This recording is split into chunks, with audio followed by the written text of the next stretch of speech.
Yes, good morning students. Today's our topic is concept of economics and significance of statistics in economics.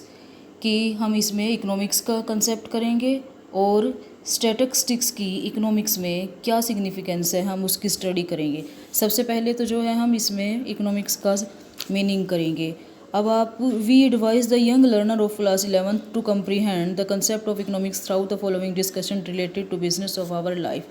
कि एक 11th class का student जो है, आपको एक आगे एग्जांपल दे रही हूँ छोटा सा, उसकी हेल्प से जो है इकोनॉमिक्स का कंसेप्ट अच्छी तरह से डिफाइन कर सकता है। Every individual range from a child to an old man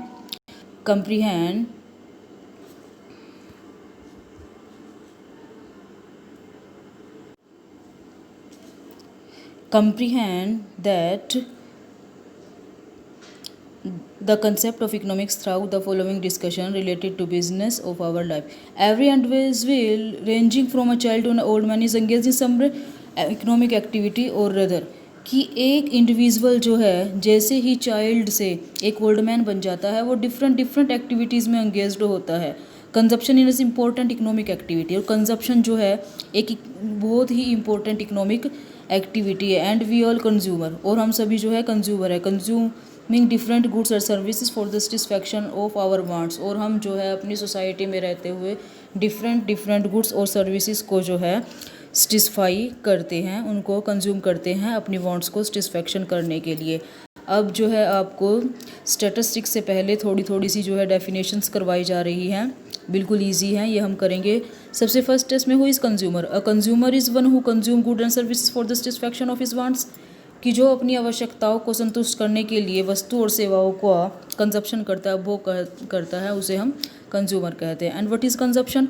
Consumption is the process of using up utility value of goods and services for the direct satisfaction of our wants, कि जब हम अपनी wants को direct satisfies करने के लिए goods और services को जो है कंज्यूम करते हैं, उन्हें हम बोलते हैं consumption. And who is producer? A producer is one who produce and sells goods and services for the generation of income, कि जो इनकम जनरेशन करने के लिए वस्तु और सेवाओं को बेचता है उसे प्रोड्यूसर कहते हैं। And what is production? Production is the process of converting raw material into useful things, कि प्रोडक्शन वो एक्टिविटी है जिसमें एक प्रोड्यूसर जो है रॉ मटेरियल को यूजफुल थिंग्स में कन्वर्ट करता है। सेकंड आपकी इसमें है what is saving? It is the part of income which is not consumed. ठीक है जी, it is an act of abstinence from consumption, कि ये इनकम का वो पार्ट है जिसे हम कंज्यूम नहीं करते हैं। And what is investment? It is expenditure by the producer on the purchases of such assets which help to generate income, कि ये प्रोड्यूसर द्वारा अपनी एसेट्स पर किया जाने वाला वो खर्च है जिसे कि वो इनकम जनरेट करने के लिए करता है। And what is economic activity? अब इकोनॉमिक एक्टिविटी क्या है? आर्थिक क्रियाएँ क्या है? It is an activity which is related to use of scarce means. Scarce means are always scarce in relation to our mind. Imagine yourself is the richest person on the earth, still you can't have everything you wish to have at a point of time. It implies the scarcity of your means resources in relation to your wants, कि आप suppose कीजिए आप जो है अपनी अर्थ के एक richest person हो। अब आप क्या खुद आपको हर चीज़ अपने आप खुद बना सकते हो, खुद अवेलेबल हो सकती है आपको 24 घंटे तक? इसका आंसर नो में आएगा। इसका मतलब है कि हमें जो है अपनी वांट्स के लिए जो है दूसरों के ऊपर भी डिपेंड रहना पड़ता है। इन सभी एक्टिविटीज़ को जो है हम इकोनॉमिक एक्टिविटीज़ बोलते हैं।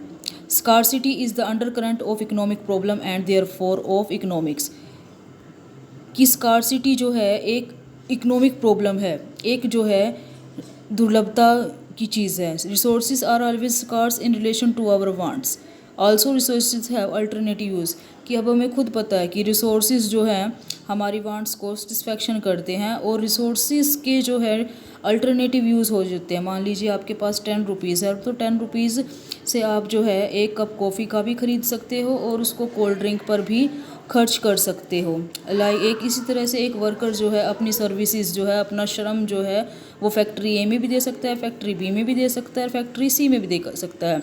Because resources are scarce and have alternative use, क्योंकि रिसोर्सेज जो हैं स्कार्स होते हैं और उनके अल्टरनेटिव यूजेस होते हैं। We can not escape from the problem of allocation of limited means to alternative use, कि हम रिसोर्सेज हमारे पास लिमिटेड है और रिसोर्सेज के जो है अल्टरनेटिव यूजेस हैं, हम इस प्रॉब्लम से नहीं बच सकते। ओके जी, अब जो है स्टेटिस्टिक्स का मीनिंग करने से पहले आपको कुछ डेफिनेशन करनी पड़ेगी जो बहुत इजी है। सबसे पहले इसमें आती है कंजप्शन। What is consumption? आपको खुद पता है, गुड्स और सर्विसेज को कंज्यूम करना ही कंजप्शन कहलाता है। Here we standard of economic study behaviour of human being as consumer of buyer of different goods and services, कि एक इकोनॉमी जो है में एक कंज्यूमर डिफरेंट गुड्स और सर्विसेज को जो है कंज्यूम करता है। A consumer people have limited means while their wants are limited, और एक कंज्यूमर के पास जो है लिमिटेड मीन होते हैं और उसकी जो है वांट्स अनलिमिटेड होते हैं। How do they allocate their given means to the purchases of different goods and services? अब वो अपनी रिसोर्सेज को जो है डिफरेंट गुड्स पर कैसे खर्च करेगा जिससे कि जो है उसकी वांट्स सेटिस्फाई हो जाए और या फिर उसकी सेटिस्फैक्शन जो है वो मैक्सिमम हो जाए। This is the study of consumption और the study of consumer behaviour. इसी को हम जो है स्टडी ऑफ कंजप्शन बोलते हैं, study of consumer behaviour. Next आपका टॉपिक है प्रोडक्शन। अब प्रोडक्शन क्या होता है? Production also have limited means while they have wide range of goods and services to choose from the their forms and factory. ठीक है जी, प्रोडक्शन वो होता है जिसमें हम रॉ मटेरियल को जो है कच्चे माल को तैयार माल में कन्वर्ट करते हैं। अब एक प्रोड्यूसर के लिए भी उसे सिलेक्शन करना पड़ेगा कि वो अपने साधनों को, अपने रिसोर्सेज को किस प्रकार जो है उससे किस प्रकार से प्रोडक्शन कर सके जिससे कि उसकी कॉस्ट भी कमा सके और उसका पैसा भी कम खर्च हो सके और जो है उससे सेटिस्फैक्शन भी ज़्यादा मिल सके, उससे प्रॉफिट को भी वो है अपने मैक्सिमाइज कर सके। ओके जी, given price of different input, how do they choose such combination which are least expensive so they are able to minimum their cost of production, कि दिए हुए साधनों में से जो है एक प्रोड्यूसर को खुद सिलेक्शन करना पड़ता है कि उसे कौन से साधनों का वो चुनाव करे जिससे कि कॉस्ट ऑफ प्रोडक्शन कम आए। नेक्स्ट इसमें टॉपिक है आपका डिस्ट्रीब्यूशन। डिस्ट्रीब्यूशन को हिंदी में बोलते हैं वितरण, डिस्ट्रीब्यूट करना। अब देखते हैं कि इसका क्या मीनिंग है। As student of economics we are also interested in knowing how income is distributed among those who have worked as agent of production, कि एक स्टूडेंट्स होने के नाते जो है हम ये जानने के लिए भी इंटरेस्टेड होंगे कि इनकम को किस तरह से डिस्ट्रीब्यूट किया जाए। ठीक है जी, और किन के बीच में? Who have worked as agent of production, जो वर्कर हैं और प्रोडक्शन के एजेंट हैं। And who are agent of production? अब बताइए एजेंट ऑफ प्रोडक्शन कौन है? These are owner of factory of production, जो फैक्ट्री के ओनर है, फैक्ट्री के मालिक है, वो एजेंट ऑफ प्रोडक्शन है। ओके जी, these are the owner of factory of production, land, labor, capital, entrepreneur. A part of income generate will go to the owner of land in the form of rent, कि एक जो owner होता है land जो अपनी देता है firm को, वो रेंट के रूप में जो है अपनी इनकम जनरेट करता है। A part will go to labourer, एक पार्ट जो है लेबर के पास जाता है in the form of wages, labour को जो है हम वेजिस पे करते हैं। A part will go to the owner of capital in the form of interest, और जो कैपिटल का ओनर होता है उसका इंटरेस्ट दिया जाता है, जिसने पूंजी लगाई होती है बिजनेस में, प्रोडक्शन एक्टिविटीज़ में, उसे अपनी कैपिटल पर इंटरेस्ट चाहिए होता है, उसे इंटरेस्ट मिलता है। And a part will go to the entrepreneur in his form of profit, लेकिन जो एक एंटरप्रेन्योर होता है वो क्या चाहता है कि उसे जो है जितना पैसा उसने लगाया है उसे उसका प्रॉफिट मिल जाए। ओके जी, distribution of income refer to the distribution of GDP among the owner of the factory of production. What are the economic principle on the basis of which income is distributed among owner of the factory of production, कि वो कौन सा principal है, वो किसके साधन पर जो है हम ये इनकम का डिस्ट्रीब्यूशन कर सकते हैं। Beside these are three major component of economics, the economics also address such question which are the social significance like the question of poverty and employment, the question of growth and social justice and the question of environment degradation, कि एक economist जो है इन सभी चीज़ों की जब study करेगा तो उसे इन सभी बातों का भी ध्यान में रखना चाहिएगा। उसे वो पॉवर्टी का क्वेश्चन भी उसके सामने आता है, अनएम्प्लॉयमेंट का क्वेश्चन भी उसके सामने आता है, ग्रोथ का क्वेश्चन भी आता है और सोशल जस्टिस का क्वेश्चन भी जो है उसके आगे आता है। अब इसमें नेक्स्ट टॉपिक है आपका व्हाट इज स्टैटिस्टिक। अब ये जो है आपने जितने भी किया है ये कंसेप्ट ये इकोनॉमिक्स से रिलेटेड था। अब इसमें आप लोग स्टैटिस्टिक्स करेंगे कि what is statistics. Even to a layman this should not be difficult question, कि ये कोई एक डिफिकल्ट क्वेश्चन नहीं है। If asked to define statistic we can expect a layman to say that statistic is something like a store of quantitative information. कि अगर कोई पूछने लग जाए आपसे मेनली कि स्टैटिस्टिक्स होता क्या है, तो इसमें आप बता दोगे स्टैटिस्टिक्स जो है क्वांटिटिव इन्फॉर्मेशन मात्रात्मक सूचनाओं का एक स्टोर होता है। Statistic mean quantitative information or quantity of the fact and finding. But how do we get quantitative information? अब हमें quantitative information कहाँ से मिलेगी? There must be a system, method or technique to collect quantitative information. Also statistic information may be raw information, कि हमें जो है quantitative information कहाँ से मिलती है, और क्वांटिटिव इन्फॉर्मेशन मात्रात्मक इन्फॉर्मेशन जो भी मिलती है वो रो फॉर्म में मिलती है, वो कच्चे उसमें मिलती है। It needs to be classify, और इनको जो है हमें क्लासीफाई करने की ज़रूरत होती है, टेबुलेटेड, और it need to be systematically present. अब इनको जो है हमें टेबुलेट करना पड़ता है और सिस्टमेटिकली प्रेजेंट करना पड़ता है। One must learn the system of presentation and qualification of data. Also there must be a set of method and technique to condense the data. Okay जी, अब इसमें नेक्स्ट आपका आता है स्टैटिस्टिक आ प्लूरल नाउन, कि statistics जो है plural noun में स्टैटिस्टिक क्या है प्लूरल नाउन की फॉर्म में। In its plural sense statistics refer to information in term of number of numerical data such as population statistics, employment statistic concerning public expenditure etcetera. कि जो plural sense में statistics से हमारा अभिप्राय है कि हमें जो है डिफरेंट डाटा मिल रहे हैं, एक जो है वो बहुत सारे ग्रुप में मिल रहे हैं, जैसे कि पॉपुलेशन स्टैटिस्टिक वो भी बहुत सारे होते हैं, प्लूरल फॉर्म में होते हैं, employment statistic, any numerical information. Any numerical information is not statistic. हम किसी भी न्यूमेरिकल इन्फॉर्मेशन को स्टैटिस्टिक्स नहीं कह सकते। एग्जाम्पल राम गेट ₹500 पर month as pocket allowance is not statistic, कि राम को जो है 500 रुपीज़ पर मंथ मिल रहे हैं पॉकेट मनी के लिए, तो हम इस चीज़ को स्टैटिस्टिक्स नहीं बोल सकते। Statistic varies. A average pocket allowance of the student of class 10th is ₹500 पर मंथ। कि स्टैटिस्टिक्स जो होता है वो सभी का एवरेज होता है, जैसे कि हम आपको एग्जांपल दे रहे हैं कि क्लास 10th के जो है सभी स्टूडेंट्स के ₹500 पर मंथ जो है वो पॉकेट अलाउंस है, और देयर आर और 80 स्टूडेंट्स है क्लास में। In class 11 compare to just 8 in class 12 of your school are statistic. कि अगर आप इन सब का कंपेरिजन कर ले जाओगे अपनी क्लास के उसका 11 से कंपैरिजन करोगे, 11th का जो है 12th से कंपैरिजन करोगे, तो इन सब चीज़ों को जो है हम स्टैटिस्टिक बोलते हैं। अब आपको एक टेबल दिया हुआ है data which are not statistic and data which are statistic, कि कौन सा डाटा स्टैटिस्टिक्स है और कौन सा डाटा स्टैटिस्टिक्स नहीं है। अ काउ हैज़ 4 legs, ये स्टैटिस्टिक्स नहीं है। Average height of the 26 pulse male female in India is 6 feet compare to 5 feet in Nepal. अब इसमें जो है सेकंड वाले में कंपैरिजन किया गया है, ठीक है जी, और तो ये इसको हम स्टैटिस्टिक बोलते हैं। And Ram has 200 rupees in his pocket, Ram के पास जो है उसकी पॉकेट में 200 रुपीज़ है, ये स्टैटिस्टिक्स नहीं बोल सकते। बर्थ रेट, अब सेकंड में देखिए, birth rate in India is 18% 1000 compare to 8% in USA, ये हमारा इसको हम स्टैटिस्टिक बोल सकते हैं।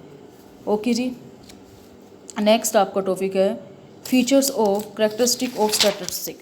स्टैटिस्टिक्स की डेफिनेशन है और फीचर है। डेफिनेशन इनमें आएगा all statistics are data but all data are not statistic, कि जो स्टैटिस्टिक्स है वो डाटा है लेकिन हम सभी डाटाज को जो है स्टैटिस्टिक्स नहीं बोल सकते। डेफिनेशन क्या है स्टैटिस्टिक्स की? In its plural sense this is how statistic is defined by different authority, कि डिफरेंट ऑथर्स जो है स्टैटिस्टिक की डिफरेंट डेफिनेशन दी है। Statistics are numerical statements of fact is any deprivation of enduring by relation in each other. By statistic we mean quantitative data offered to and mark extant by multiple of causes. ये आप लोगों ने जो आपको definition दी हुई है इनमें से जो भी आपको समझ में आ रही है वो कर लेनी है। जो समझ मेनली आपके पास कि बहुत सारा डाटा जो है और हम डाटा को एक दूसरे डाटा से कंपेयर कर सकते हैं, इसको स्टैटिस्टिक्स बोलते हैं। अब फीचर्स क्या हैं स्टैटिस्टिक्स की, क्या क्या करेक्टरिस्टिक्स हैं। सबसे पहले तो है aggregate of facts. A single number does not consider study, no conclusion can be draw. कि जो स्टैटिस्टिक्स है वो बहुत सारे फैक्ट्स का एग्रीगेट होता है। हम एक नंबर से है जो है कोई भी कंक्लूज़न नहीं निकाल सकते, हमें जो है बहुत सारे नंबर्स चाहिए होते हैं, बहुत सारा डाटा चाहिए होता है। इसलिए हम इसको जो है एग्रीगेट ऑफ फैक्ट्स जो है इसका फर्स्ट मेन फीचर है। सेकंड है न्यूमेरिकल एक्सप्रेसिव, कि जो भी डाटा प्रोवाइड हो रहा है वो न्यूमेरिकली एक्सप्रेस होना चाहिए। थर्ड है मल्टीसिपलिटी ऑफ कॉजेस, कि जो भी हम इसमें रीज़न बेस जो है हम कर रहे हैं उसमें जो है कॉजेस को ज़रूर दिया जाता है। किसी को भी अकेली बात हमने कह दी सिंपल कि ये हो रहा है तो हम इस चीज़ को स्टैटिस्टिक्स नहीं बोल सकते, इसमें जो है कॉजेस को ध्यान में रखा जाता है। फोर्थ पॉइंट है इसमें आपका रीजनेबल एक्यूरेसी, जो स्टैटिस्टिक्स डाटा होते हैं उनमें एक्यूरेसी होती है।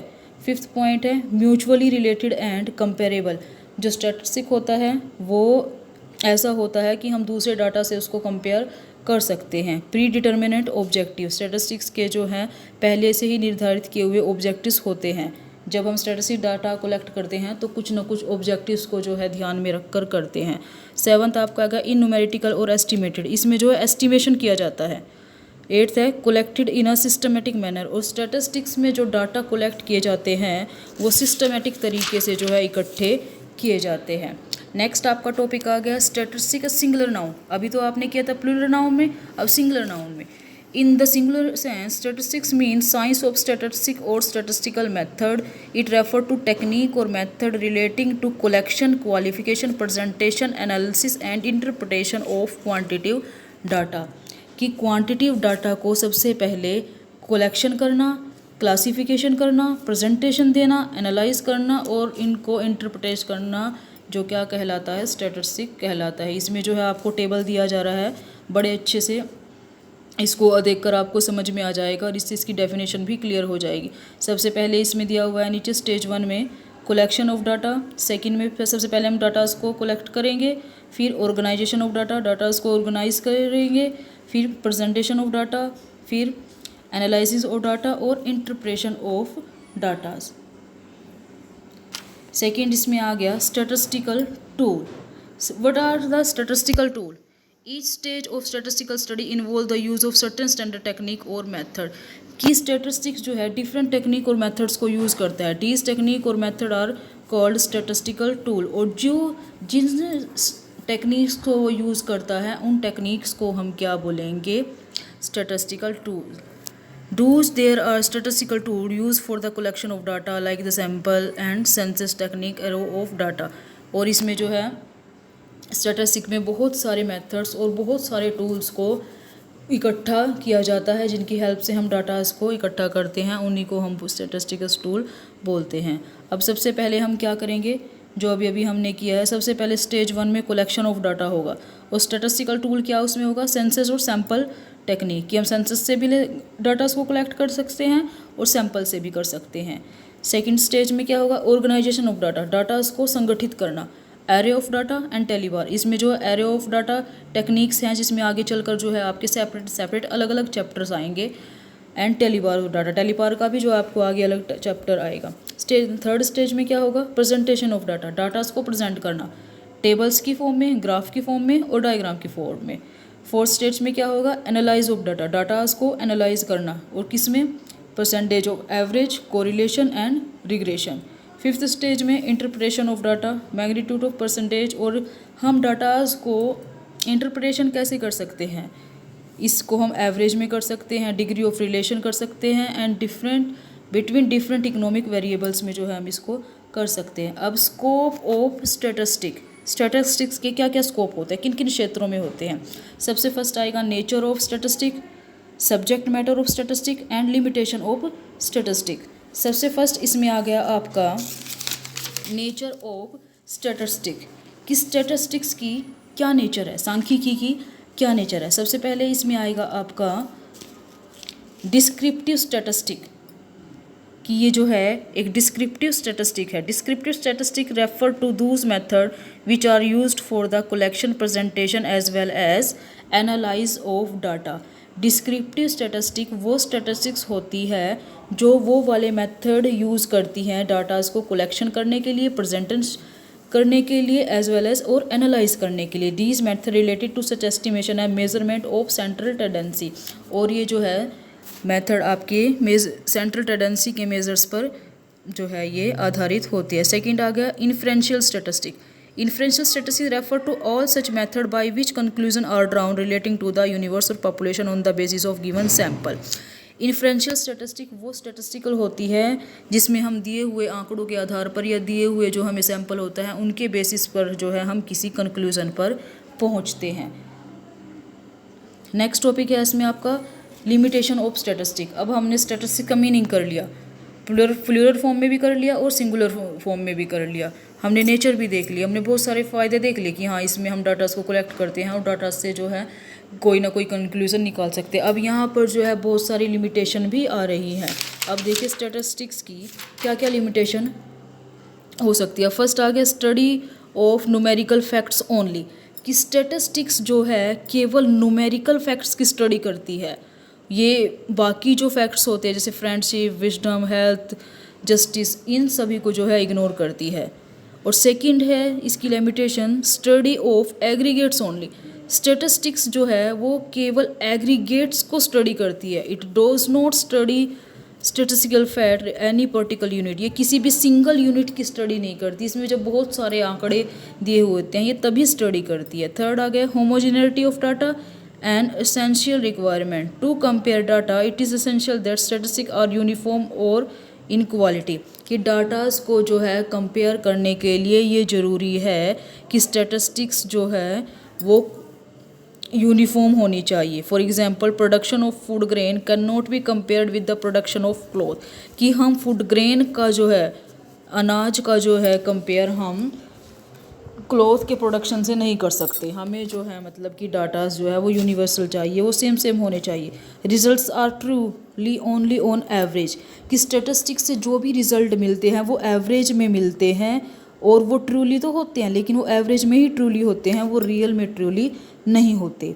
फिफ्थ पॉइंट है इसमें आपका विदाउट रेफरेंस रिजल्ट में prove to be wrong. In order to understand the conclusion precisely, it is necessary that the circumstance and condition under which these conclusions have been drawn are also studied. Otherwise, they may prove to be wrong.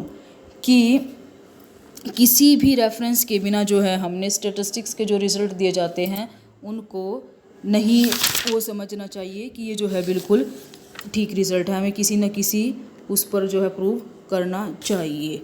Okay ji. 6 point इसमें can be use only by the expert, कि जो statistics के facts होते हैं, इसके datas होते हैं, वो केवल जो है एक एक्सपर्ट ही इनको स्टडी कर सकता है, एक्सपर्ट ही इनको यूज़ कर सकता है।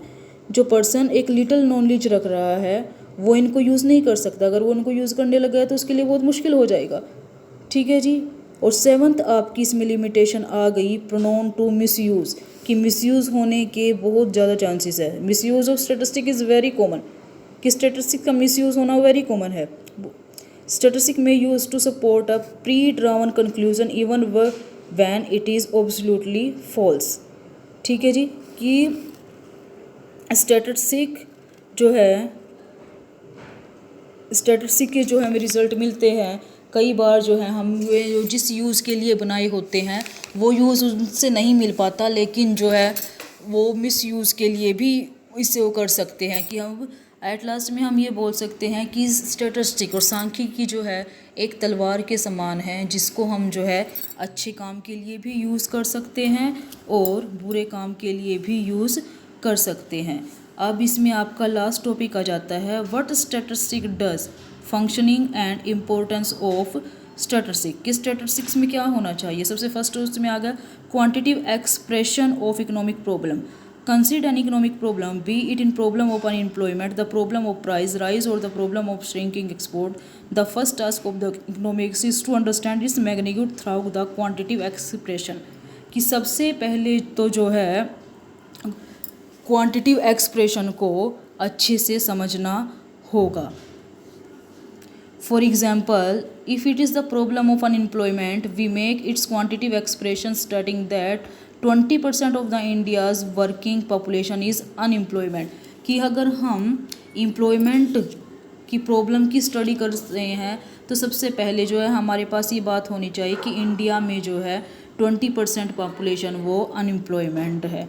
ओके जी. सेकंड आपका इसमें पॉइंट आ गया intersectoral and intertemporal comparison. Economics do not stop merely at the quantitative expression of the problem. कि इकोनॉमिक्स जो है क्वांटिटिव एक्सप्रेशन पर ही स्टॉप नहीं कर देनी चाहिए. They would try to further compare it through intersectoral and intertemporal comparison. कि इसमें जो डाटास दिए होते हैं उनका जो है एक दूसरे के साथ कंपैरिजन करना भी बहुत ज़रूरी होता है. थर्ड पॉइंट आ गया working and causes and effect relationship. कि इसमें वर्किंग आउट कोजेस कि क्या कोजेस होंगे डाटास को इकट्ठा करने के लिए, कि किस लिए हम इकट्ठा कर रहे हैं, उसके क्या इफ़ेक्ट होंगे, इस चीज़ को जो है बहुत अच्छे से डिफाइन होना चाहिए. फोर्थ पॉइंट आ गया आपका construction of economic theories of economic models. What is economic theory? It is an established statistic relationship between different set of statistical data offering conclusion of economic significance. The well-known inverse relation between price of commodity and its demand. It is an established statistics relation and therefore it's a part of economic theory. It is construction of theoretical relationship or model possible without statistic experiment. Note कि हमें जब एक statistics के datas को collect करते हैं तो हमें इसमें डिफरेंट जो है थ्योरीज़ को डिफरेंट मॉडल को यूज़ करना चाहिए. Economic forecasting. ठीक है जी. आर्थिक पूर्वानुमान. Economics do forecasting through statistical study. कि इकोनॉमिस्ट जो होते हैं वो स्टैटिस्टिक्स के माध्यम से जो है फोरकास्ट करते हैं, अनुमान लगाते हैं. By the term forecasting we do not mean some astrological prediction. लेकिन फोरकास्टिकल का मतलब ये नहीं होता, अनुमान लगाने का ये मतलब नहीं होता कि ज्योतिषीय अनुमान लगा लिया. We only mean to assess and certain the future course of certain event. कि हम केवल जो है फ्यूचर को इसमें असेस करते हैं, उसका बिल्कुल हम वो नहीं कर सकते कि हम बिल्कुल क्लियर है हाँ यही होगा. हम अनुमान लगाते हैं कि ये ऐसा होने की संभावना है, ऐसा हो सकता है, लेकिन हम बिल्कुल उससे 100% श्योर नहीं हो सकते कि ऐसा ही होगा, क्योंकि जो भी इसमें फोरकास्ट किया जाता है वो जो है केवल एस्टिमेशन ही होता है. 6 पॉइंट इसमें आ गया आपका formulation of policies. How does the finance minister decide to increase और decrease taxation as a sources of government revenue. कि जो फाइनेंस मिनिस्टर होता है वो कैसे डिसाइड करेगा कि उसे टैक्सेशन में इंक्रीज़ करना चाहिए या डिक्रीज़ करना चाहिए, जिससे कि जो कि गवर्नमेंट की रेवेन्यू का एक सोर्सेस है. Obviously through statistical study. It is through statistical investigation. केवल स्टैटिस्टिकल इन्वेस्टिगेशन से ही वो ये जान सकता है कि उसे जो है अपने टैक्स को कम करने की ज़रूरत है या ज़्यादा करने की ज़रूरत है. लास्ट पॉइंट आपका आ गया इकोनॉमिक इक्विलिब्रियम, आर्थिक संतुलन. What is economic equilibrium? It is in a state of balance for the producer or the consumer where the producer find his profit are maximum or where the consumer find his satisfaction is maximum. कि ये जो है economic equilibrium क्या होता है. अब एक producer और एक कंज्यूमर के वे हमें देखिए तो एक प्रोड्यूसर ये चाहता है कि उसे प्रॉफिट मिले, ज़्यादा से ज़्यादा प्रॉफिट मिले, और कंज्यूमर क्या चाहता है कि उसे सेटिस्फैक्शन मिले, उसकी सेटिस्फैक्शन को जो है उसकी सेटिस्फैक्शन होनी चाहिए, ज़्यादा से ज़्यादा संतुष्ट होनी चाहिए. It is and through the use of statistical method that the economist have involve some eco fundamentals telling as how profit of the producer are maximise और how consumer get maximum satisfaction. कि केवल ये statistics ही है जो हमें वो facts, वो हमें डाटास प्रोवाइड करवाती है जिससे कि जो है एक प्रोड्यूसर अपने प्रॉफिट को मैक्सिमाइज कर सके और एक कंज्यूमर जो है अपनी संतुष्टि को मैक्सिमाइज कर सके. दच और क्या लास्ट में हम कंक्लूजन निकालेंगे. That so much is the significance of statistics in economy that कि स्टैटिस्टिक्स की जो है इकोनॉमिक्स में बहुत सारी इम्पोर्टेंस है. ठीक है जी. Surely statistics is the hub of the wheel of economic study and the beginners of class 11th must focus on the understand the movement of the entire world. और एक जो +1 के स्टूडेंट्स होने के नाते आप इसको बहुत अच्छे से अंडरस्टैंड करेंगे इसका मीनिंग, और फिर आगे चलकर जितने भी आपके चैप्टर आएंगे उन जितने भी हमने इसमें फैक्ट्स किए हैं वही जो है आगे फुल फ्लैश चैप्टर आ जाएंगे, उनकी हम इनमें स्टडी करेंगे।